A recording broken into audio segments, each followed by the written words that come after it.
Барев народ!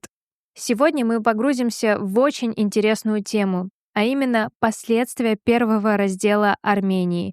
Мы узнаем о том, что наша страна была разделена на персидскую и византийскую Армении. Конкретно в этом выпуске мы более подробно поговорим о той части Армении, которая вошла в состав Византии.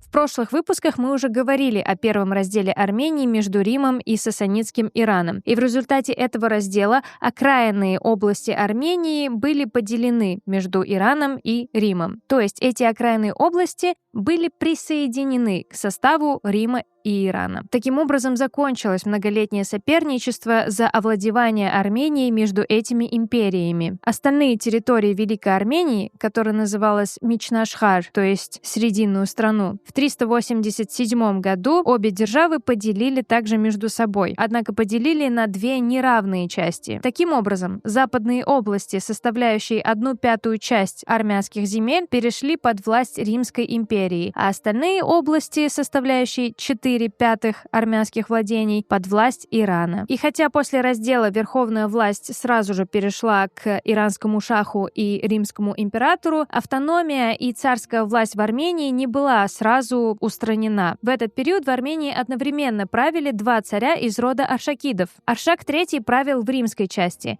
а назначенный Шапуром Хосров IV в иранской. И здесь надо отметить, что со стороны разделивших Армению держав вот это раздвоение правления было сделано намеренно, потому что оба этих аршакидских царя постоянно противостояли друг другу, соперничали и даже думать не думали об объединении страны. Да и сама царская власть Армении к тому моменту была лишь номинальной, потому что фактически страной управляли римские и иранские ставленники. И вообще, после первого раздела армянское царство, как писал Бузант, распалась, уменьшилась и потеряла свое прежнее величие. После смерти Аршака III в 390 году в римской части Армении цари больше не назначались, и эта территория стала частью Римской империи как провинция, которая управлялась высокопоставленными чиновниками со статусом комит или Комс. Тем временем Хосров IV, который правил в персидской части Армении, пытался проводить независимую политику. Однако вскоре его заподозрили в симпатии к Риму,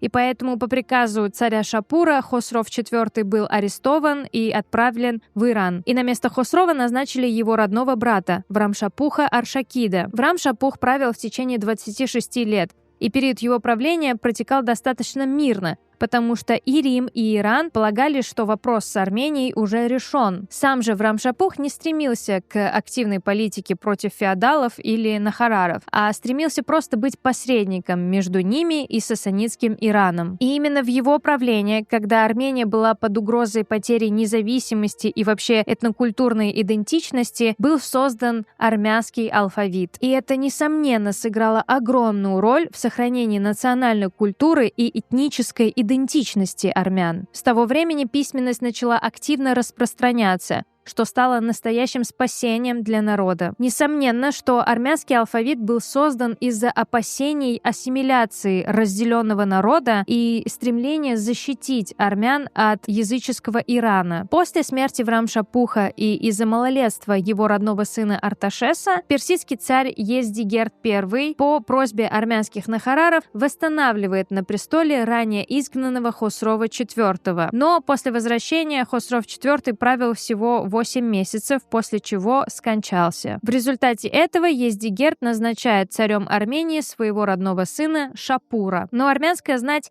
не была довольна такой ситуацией, и в 419 году они восстали против власти Шапура. И в итоге сасаниды вынуждены были согласиться на смещение персидского принца. После этого в Армении около 2 лет продолжалось междуцарствие. И в это время значительную роль в духовной жизни армян играл Сагак I Партев, сын Нерсеса I, и внук Сагака Вартан Мамиканян. Таким образом, мы видим, что сан Католикоса снова оказался у представителей рода Лусаворичей, сменивших род Альбиан. Последним царем из династии Аршакидов стал сын Врамшапуха Арташес. Его правление ознаменовалось новой волной борьбы между местными нахарарами и царской властью. И нужно сказать, что силы были не равны, потому что нахарары к тому моменту очень сильно окрепли и защищали свои интересы. И даже несмотря на поддержку церкви и ее главы католикоса Саагака I, который пытался примирить Арташеса и нахараров, нахарары все равно обвинили Арташеса перед шахом и заявили, что им больше не нужен армянский царь, то есть конкретно сместили своего царя. И нахарары попросили шаха просто периодически присылать к ним какого-нибудь там персидского ставленника,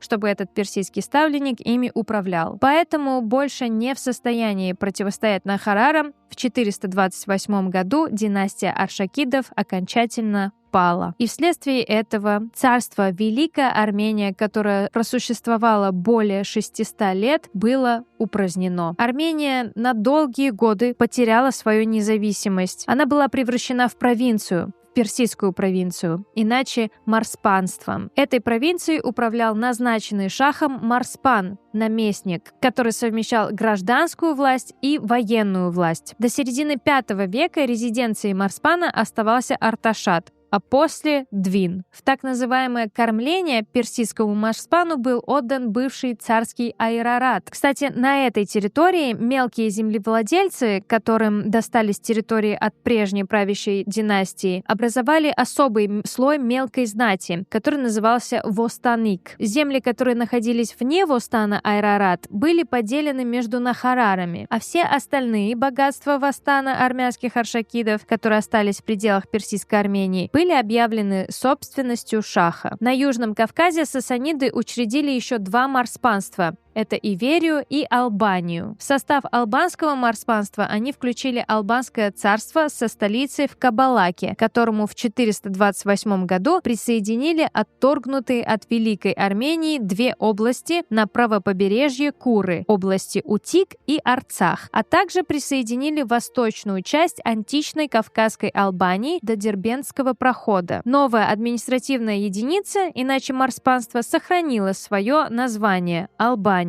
И в отличие от Армении, сохранила еще институт царской власти. Однако албанский царь Ваче II восстал против сасанидов, и его восстание было подавлено в 462 году. И вместе с этим царская власть в Албании также была упразднена. Итак, в результате сасанидских политико-административных преобразований название Албания начало распространяться и на расположенные по праву побережью от Куры армянские области Утик и Арцах. Это привело к тому, что к концу V века в армянской историографической традиции термин «страна Албания» стал наполняться новым смыслом и понимался как вся территория албанского марспанства, то есть от Аракса до Дербента. Но иногда это понятие включало только правобережье Куры, то есть Утик и Арцах, без, собственно, Албании. Также происходила арменизация албанского католикосата с центром в Портаве и, соответственно, этнокультурная ассимиляция. Название Албания в применении к Арцаху и Утику у средневековых авторов становилось синонимом таким названием, как Восточный край Армении, Северо-Восточный край или Армения глубинная и другие. Что касается армянского населения Арцаха и Утика,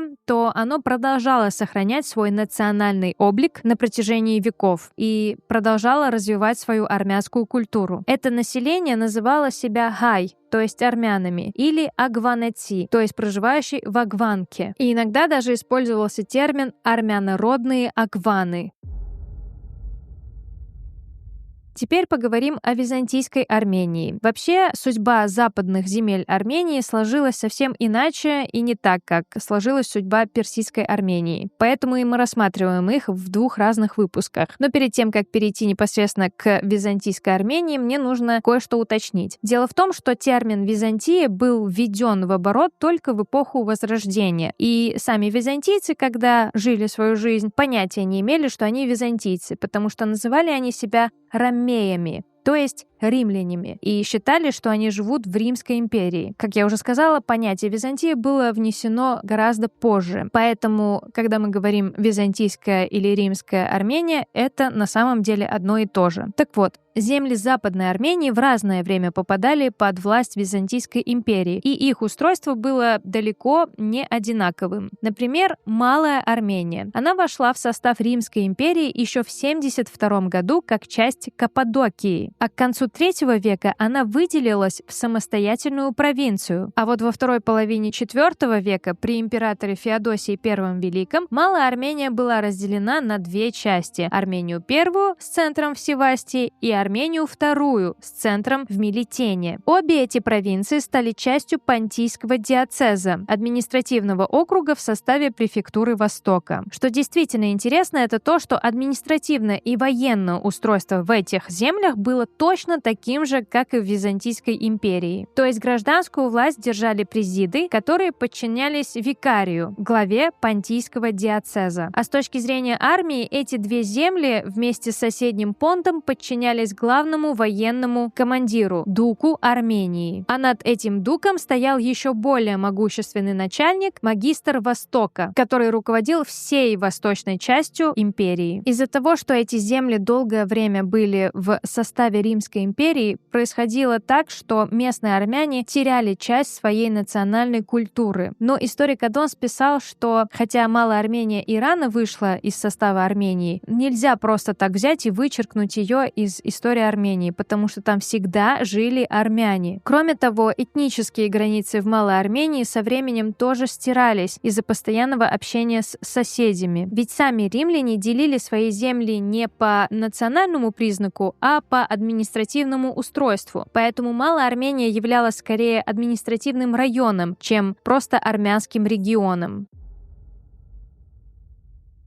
А вот что касается земель Великой Армении, которые отошли к Византии после первого раздела, то там дела обстояли совсем по-другому. Северные районы с центром в городе Карин разделили на 11 округов, гаваров. Во главе каждого стоял комит, чиновник, который занимался гражданскими делами. Интересно, что эту часть Армении продолжали называть Великой Арменией, хотя официально она называлась Внутренней Арменией. Юго-западная часть Армении, включающая бассейны верхнего течения Западного Тигра и нижнего течения Арацаны, была завоевана Римской империей и получила название Сатрапская или Нахарарская. Что интересно, эта область состояла из 5 практически самостоятельных княжеств, сатрапий. Их правители, нахарары, наследственно владели этими землями и пользовались достаточно большой автономией. У них даже было право на собственную дружину, при том, что римских войск на территории этих княжеств практически не было, и римская власть была номинальной. И главной обязанностью этих нахараров было защищать границы империи от персидских набегов. Но со временем Византия начала применять политику унификации, то есть она стремилась привести все свои владения в единую административно-политическую и военную систему. Поэтому, даже несмотря на то, что армяне постоянно стремились установить свою автономию, самоуправление в этой части Армении было гораздо слабее, чем в персидской части. Также в византийской части Армении царили феодальные порядки. Это значит, что большая часть крестьян была привязана к земле, то есть они не могли ее покинуть и были связаны с поместьем своих хозяев или монастырей. Конечно, некоторые крестьяне могли арендовать землю, но таких было очень мало. И со временем таких прикрепленных становилось все больше и больше, особенно после указа императора Анастасия I. Он сказал: если крестьянин арендует один и тот же участок земли больше 30 лет, то он навсегда остается на этой земле. В V-VI веках развитие многих армянских городов просто остановилось, потому что эта территория стала пограничной военной зоной. Там начали строить крепости и возобновлять старые крепости, а города вроде Тигранакерта и Карина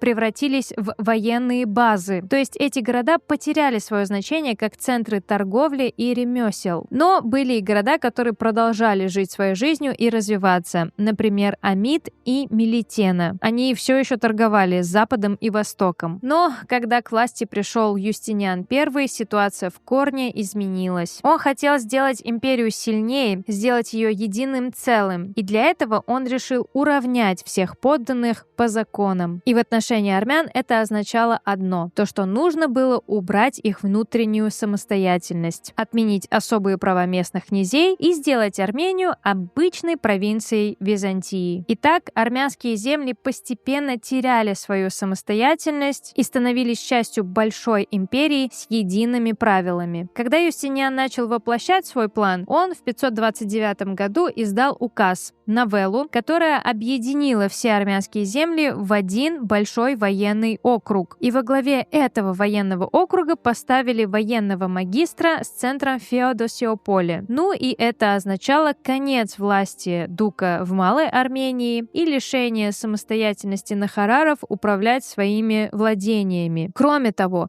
внутренняя Армения больше не могла иметь свои собственные войска, потому что они были объединены с византийской армией, а должность комита Армении, которая раньше не обладала военными функциями, просто отменили. Вместо этого во внутреннюю Армению назначили стратега, военного командира, а на юге два дука взяли под свой контроль сатрапии, лишив местных нахараров автономии. Вообще, назначение военного магистра на территории Армении было очень важным шагом, потому что таких военных высших чинов во всей империи было всего 5. И это показывало, насколько важной для Византии была ее восточная граница. Друзья, если вам нравятся эти видео, если вы учитесь чему-то новому и вам интересно смотреть, пожалуйста, поставьте лайк, напишите комментарий, поделитесь этим видео, потому что это очень помогает продвигать нашу работу среди армянского населения, в особенности среди армянской молодежи. Сегодня очень важно, чтобы каждый знал истинную историю своей страны. Если вы хотите финансово поддержать наш проект для продвижения его, вы можете это сделать по QR-коду или же перейдя по ссылкам в описании к видео или в описании канала. Мы благодарим вас за вашу поддержку, за ваши добрые слова. Это вдохновляет